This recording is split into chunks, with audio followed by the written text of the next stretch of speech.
Vamos dar prosseguimento aqui com a audiência pública. Nós vamos ouvir agora a senhora Andréa Macedo, coordenadora do Pacto pela Vida do Distrito Federal, representante da Secretaria de Segurança Pública e Paz Social do DF.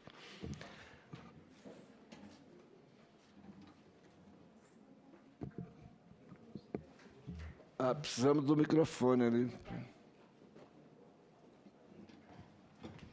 Bom dia a todos. Gostaria de agradecer o convite para participar da comissão. Eu estou representando aqui o secretário de Segurança Pública do Distrito Federal, Arthur Trindade Maranhão Costa. Eu gostaria de avançar um pouco o debate em torno dos temas que foram tratados aqui, porque em algumas das falas ficou nítido algumas das questões que hoje afligem o Brasil, não só hoje, como historicamente, né, que é a questão da violência, da criminalidade e, eu diria, até avançando um pouco, das desordens, né? Então, pensar em termos dos indicadores que foram apresentados aqui, sobretudo de homicídio, né, é também provocar uma discussão que eu diria que ela é um pouco mais...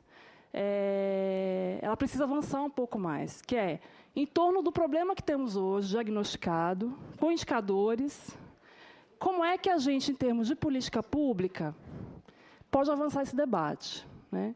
Considerando que é papel do Estado, fundamentalmente garantir a vida e a segurança, né, dos cidadãos. Então, eu diria que, inclusive, a minha presença aqui como representante da Secretaria de Segurança Pública do Distrito Federal tem a ver com essa discussão, né? Então, diante de um problema que se coloca internacionalmente, né, o Brasil aparecendo como um dos países líderes em criminalidade, em violência, sobretudo em homicídios, quais são as soluções, né, como Estado brasileiro, que podemos implementar para que, de fato, a gente consiga dar respostas em relação a alguns dos números que foram apresentados aqui, né?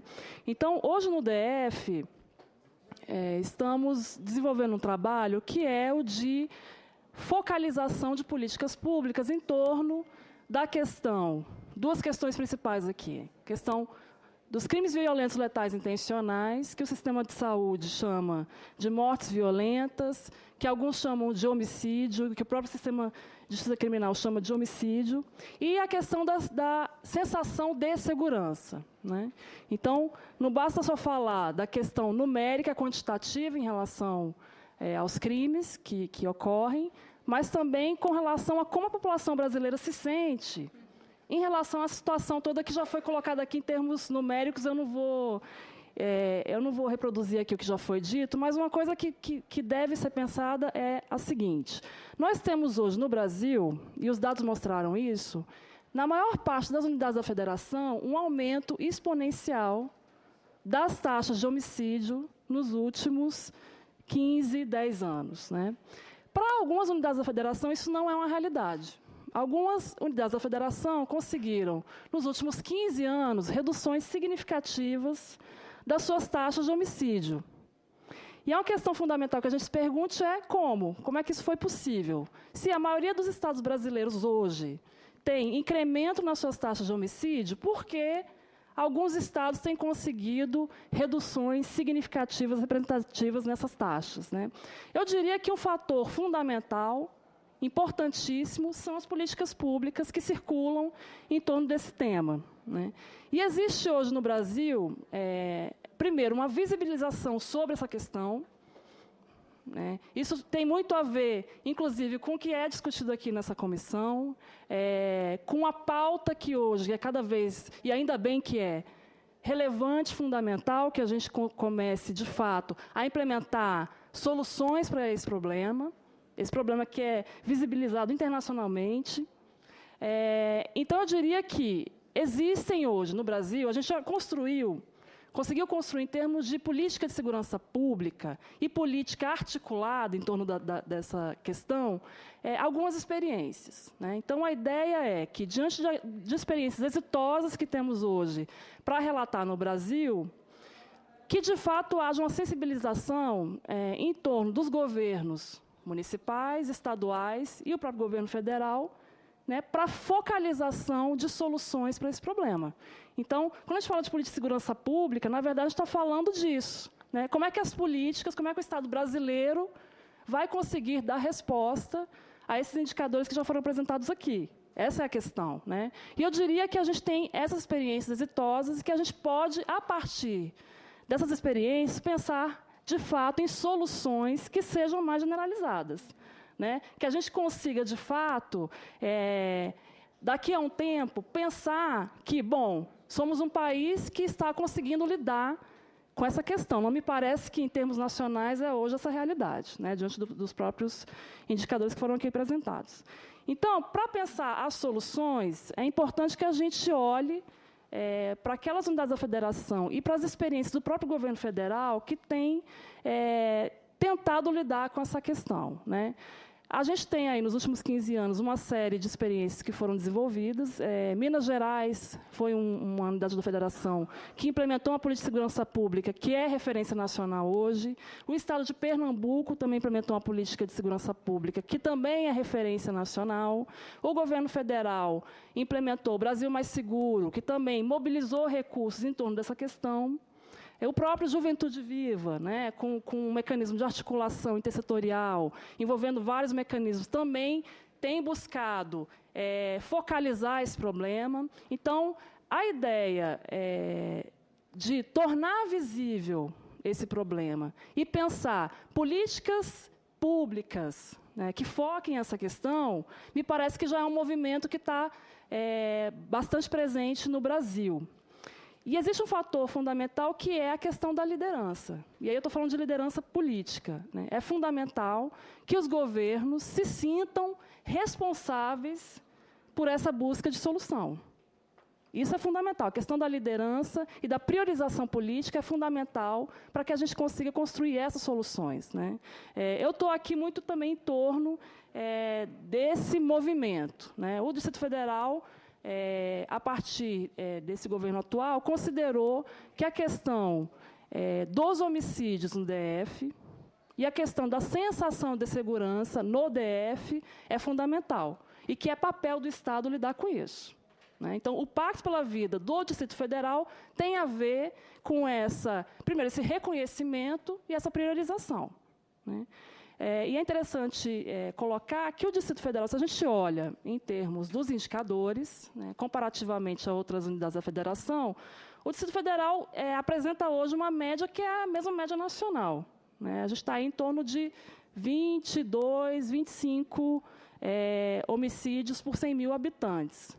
Muitos poderiam dizer, bom, por que priorizar o homicídio, considerando que o Distrito Federal não é um dos casos mais graves em relação a esse tipo criminal? Bom, eu acho que a resposta é até óbvia. Né?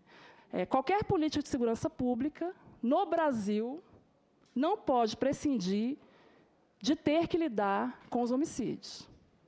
Essa é uma questão gravíssima, nacionalmente falando, e o Distrito Federal não é diferente. E, sobretudo, quando a gente olha para o entorno. Né? Então, hoje o desenho da política de segurança pública do Distrito Federal tem buscado mecanismos e estratégias para lidar com essa questão. Então, são dois focos principais que nós temos trabalhado aqui no Distrito Federal. Um é a questão dos homicídios, né, que dentro do sistema de justiça criminal a gente chama de crime violento, letal e intencional, que aí você agrega 3 elementos criminais, que são homicídio consumado, roubo seguido de morte e lesão corporal seguida de morte. Esses 3 tipos criminais agregados formam o crime violento, letal e intencional, né, que o sistema de saúde chamaria de morte violenta, e assim por diante. Então, um dos focos é o CVLI e o outro foco é a sensação de segurança. Para isso, a gente tem desenvolvido uma série de mecanismos para lidar com essa questão. Mas existe um elemento fundamental e que a política local, aqui do Distrito Federal, tem buscado conciliar estratégias, que é a seguinte: pensar num pacto pela vida significa pensar necessariamente em construir capacidade e habilidade do governo de articular ações intersetoriais. Aí eu não estou falando exclusivamente do sistema de justiça criminal, da atuação da Polícia Militar, da Polícia Civil. do Judiciário, do Ministério Público. Isso também é fundamental, porque a gente, de fato, precisa qualificar a atuação desse sistema, né? Mas, para além disso, é pensar na possibilidade de articular e induzir políticas focadas nos territórios vulneráveis, né, ao homicídio, aqui no DF, né? Então, qualquer política de segurança pública hoje, diante de toda essa expertise que foi desenvolvida ao longo dos anos, tem que buscar soluções para essa questão de como articular e coordenar políticas setoriais em torno, né, da redução dos homicídios, em torno do crime. Essa é uma questão fundamental. E esse é o grande desafio da política, eu diria, né?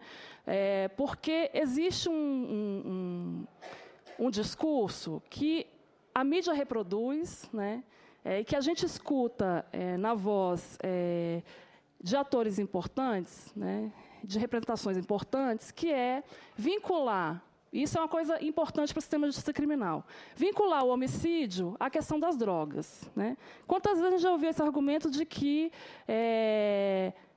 aquele que é vítima de homicídio supostamente tinha um envolvimento com droga, né? Ou tinha passagem pela polícia. Isso é quase um mecanismo de justificar essa morte e de culpabilizar a vítima, né? Então, existe hoje um discurso, né, que está na cabeça das pessoas, que é esse: bom, se morreu, devia ter algum problema com a justiça, né?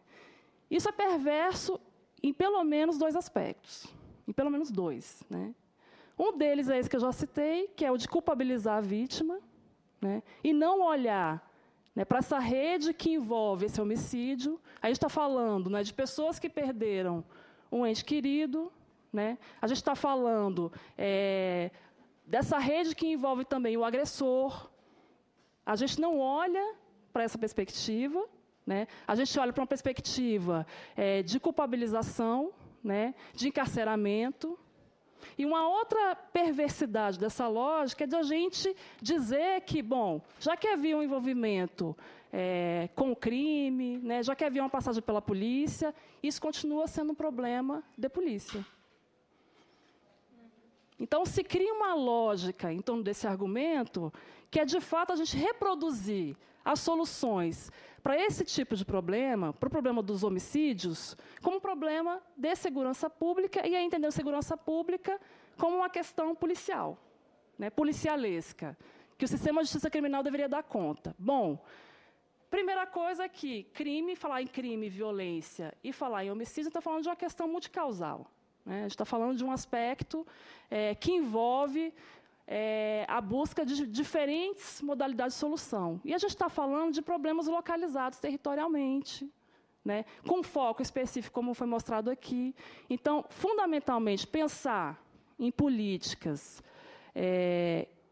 que seriamente tentem lidar com essa questão é, de fato, pensar em mecanismos de articulação e coordenação intersetorial na busca dessas soluções, né? E de, sobretudo, responsabilização, né, de fazer com que, para além do sistema de segurança pública, né, outros setores de políticas públicas, né, governamentais, de sociedade civil organizada ou desorganizada, se apoderem dessa questão, né, até como uma questão pessoal, né, como um elemento que exige um processo de cooperação, né, porque, senão, a gente vai reproduzir essa lógica de que falar desse aspecto significa a gente focar na atuação policial. Isso é fundamental, é super relevante, é muito importante. Mas, enquanto a gente não conseguir, em termos de política pública, trazer o elemento, né, da prevenção à violência como fator fundamental para que a gente consiga mudar esse quadro nacional, a gente pouco avançou na questão, né? Como eu disse antes, a gente tem uma série hoje de experiências que focam essa tentativa de buscar essa articulação e essa coordenação, né? Já temos alguns relatos sobre isso, alguns estudos sobre isso, né? Mas, fundamentalmente, é preciso que, em termos de política pública, a gente consiga apresentar resultados mais consistentes, né? Como eu falei antes, alguns estados conseguiram isso, né? A questão, inclusive, também é de manutenção dessa redução, para esses estados que têm conseguido reduzir as suas taxas criminais e, principalmente, homicídios, né? Mas eu diria que o esforço hoje do Pacto pela Vida do Distrito Federal é buscar essa conciliação, né? Uma das questões fundamentais que se colocam quando a gente fala de política de segurança pública, com foco nos territórios, né? E geralmente são territórios vulneráveis, não só do ponto de vista desses incidentes criminais, mas também do ponto de vista socioeconômico, né? Do ponto de vista, às vezes, de uma incapacidade dos municípios, né, ou dos governos captarem recursos, né? Então, a questão da política pública ela passa por uma questão mais fundamental, que é como, de fato, em termos financeiros, conseguir captar esses recursos, né? Captar esses recursos e torná-los efetivos no território onde essa violência acontece. Aqui eu estou colocando muito mais ideias sobre o que a gente está pensando, né? Eu não teria tempo de apresentar o que é hoje o projeto do Pacto pela Vida. A previsão é que nós lancemos esse programa em junho desse ano. Já existe um projeto piloto rodando. A ideia principal do Pacto aqui do Distrito Federal, com base nesses dois eixos, né? Redução de CVLI e aumento da sensação de segurança, dar capacidade, né, para os territórios, e a gente está falando das regiões administrativas do Distrito Federal, de resolverem as suas questões, os seus problemas em torno da segurança pública, né? E, para isso, foi pensado todo um sistema de governança, né, com reuniões intersetoriais. Eu não vou ter tempo aqui de apresentar o que é essa proposta. Se vocês quiserem, eu posso depois voltar aqui e apresentar mais detidamente, mas a ideia central que eu queria um pouco desenvolver aqui é que, de fato, a gente tem um grande desafio hoje no Brasil, que é tornar essas estratégias, né, de políticas públicas dialogáveis, né?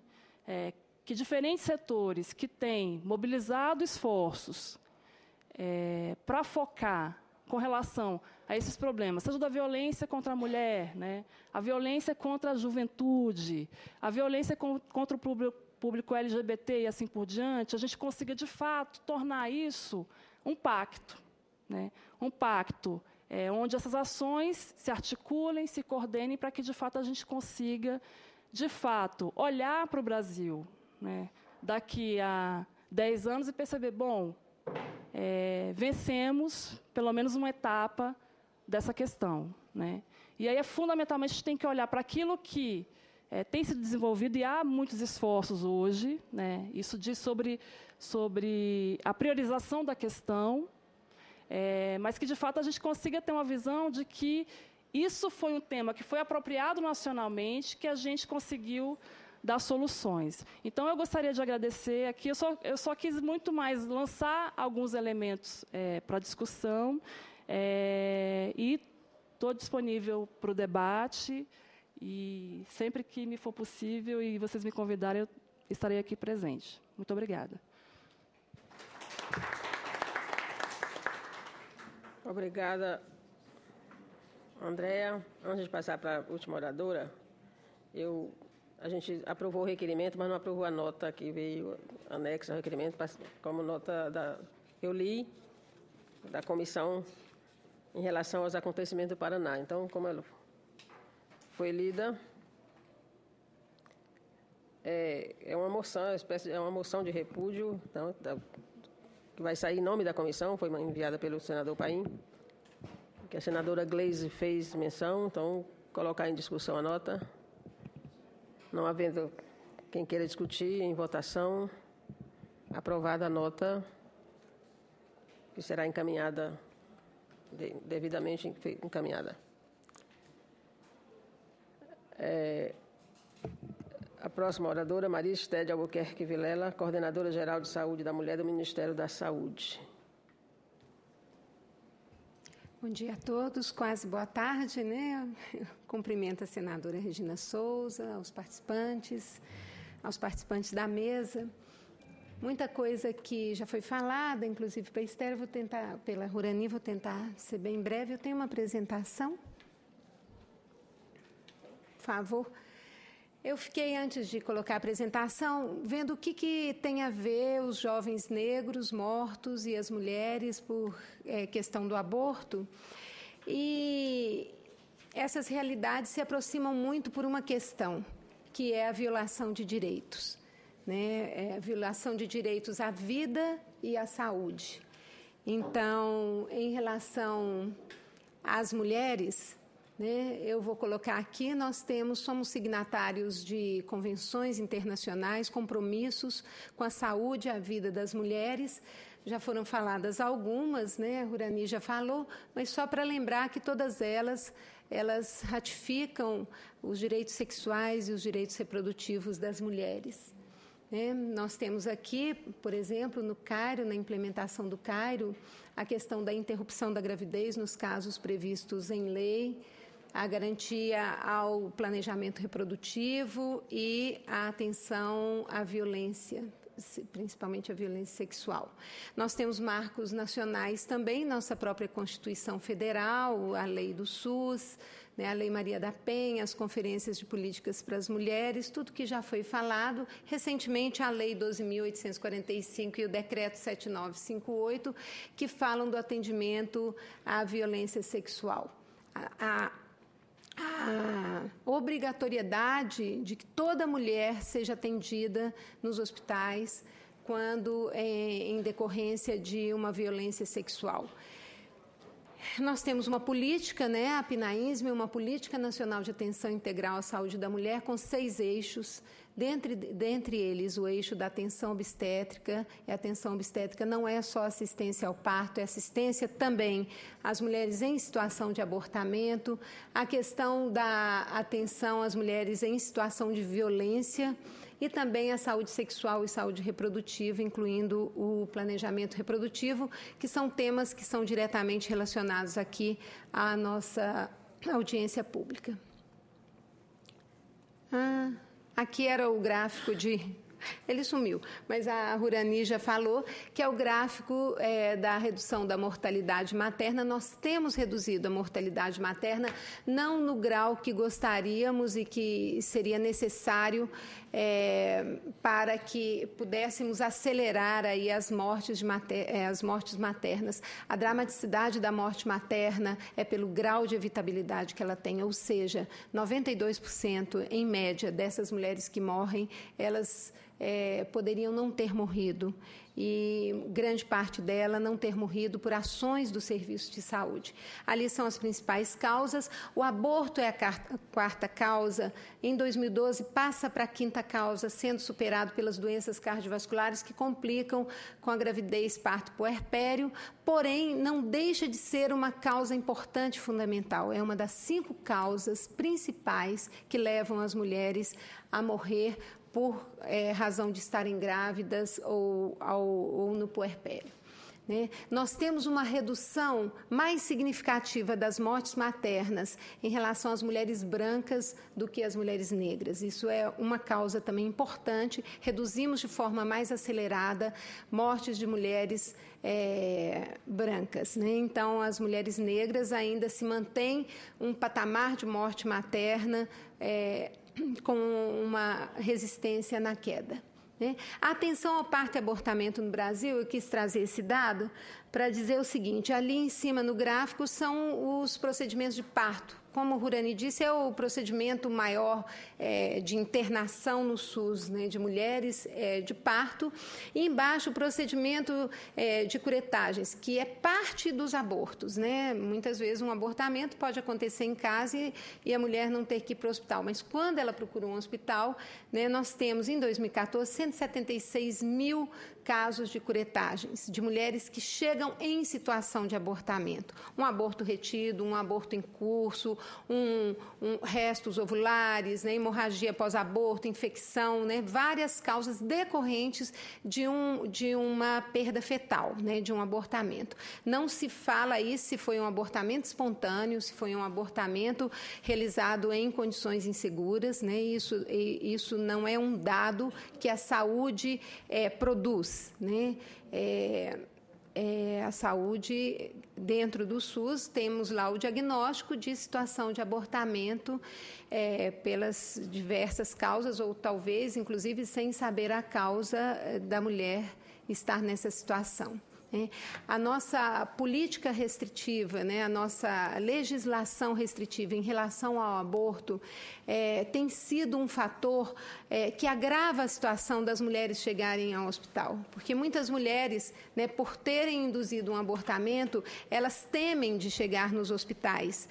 Com esse caso que Beatriz Galli coloca, de mulheres terem sido denunciadas nos hospitais pela condição de terem induzido um abortamento, tem feito com que as mulheres muitas vezes prorroguem essa ida no hospital, nem se dirijam ao hospital. Com isso, colocando cada vez mais em risco a sua vida e o direito ao acesso à assistência à saúde que elas têm direito, Nós temos um aborto autorizado por lei no Brasil por 3 causas, já foi falado: risco de vida da mulher, decorrente de estupro e agora, recentemente, pela gravidez de anencéfalo. Porém, quando nós olhamos os dados que temos no SUS de realização de aborto legal, são dados ainda muito pequenos. Ou seja, ou as mulheres não sabem, ou, apesar de ser um procedimento do SUS, a nível local, os profissionais, os serviços de saúde, os gestores, ainda não garantem o acesso às mulheres a esse procedimento que é legal, que é autorizado no Brasil, que é a interrupção da gestação nos 3 casos previstos. Então, nós tivemos ali em 2008 um aumento desse número, foi também naquele momento onde a interrupção da gestação numa cidade do interior de Pernambuco ganhou a mídia nacional de uma menina de 10 anos, o médico foi excomungado, a mãe foi excomungada, a menina, quer dizer, uma situação muito explorada, inclusive, pela mídia, e com isso se manteve aí um registro de interrupções legais da gestação, uma queda grande em 2009, se mantendo agora com uma leve recuperação. Estamos investindo muito na abertura de serviços de aborto legal para que, a partir do acesso das mulheres ao que elas têm direito, no caso de serem vítimas de uma violência sexual ou com risco de vida ou com feto anencéfalo, elas possam recorrer ao aborto legal e aí menos ao aborto em condições inseguras, o que leva ao risco de vida para essas mulheres. O que nós temos feito? Então, como a gente lida na situação do Brasil, na legislação brasileira, para promover a saúde das mulheres e prevenir o aborto inseguro? Primeira coisa é o planejamento reprodutivo. Nós partimos do princípio que toda gravidez deve ser desejada. Para isso, temos que ampliar o acesso aos métodos, o acesso à informação. Isso não é fácil, apesar da gente comprar e distribuir para o Brasil inteiro, o Ministério da Saúde compra e distribui para o Brasil inteiro os métodos contraceptivos. O acesso das mulheres lá na ponta, ele ainda tem muitas inequidades, muitas desigualdades. A pílula de emergência, por exemplo, que é um grande instrumento, uma grande chance das mulheres não ficarem grávidas de uma gravidez indesejada quando tem uma falha de método, quando elas são vítimas de violência sexual, e isso ainda não é uma realidade ampla em todo o Brasil. Segunda coisa, garantia de acesso à interrupção prevista em lei. Se já garantíssemos um amplo acesso à interrupção prevista em lei, com certeza teríamos menos aborto inseguro, menos mortes por essa realidade. Terceira coisa é a atenção humanizada ao abortamento. Tanto o acolhimento com classificação de risco, essa mulher ser identificada no seu risco, o acolhimento prevê uma postura ética, uma clarificação de valores em relação às suas posturas individuais e a realidade da vida daquela outra pessoa, pressupõe sigilo, pressupõe relação de confiabilidade. A qualificação da atenção obstétrica, não punir essas mulheres, porque o sistema de saúde, ele né, ele cuida das pessoas, né? Ele não tem a parte jurídica, isso é uma outra área. Então, como cuidar dessas mulheres sem penalizá-las novamente, né, tratando-as de forma respeitosa, digna, com todas as práticas baseadas em evidências científicas e humanizadas para atenção ao abortamento. E a quarta coisa é a atenção integral às mulheres em situação de violência sexual. Já estou terminando, viu, gente? Nós vimos aí os dados da violência sexual, nós temos dados alarmantes de aumento de violência sexual, de estupro no Brasil, né? Com isso gerando possibilidade de mulheres engravidarem e serem gravidezes indesejadas, né?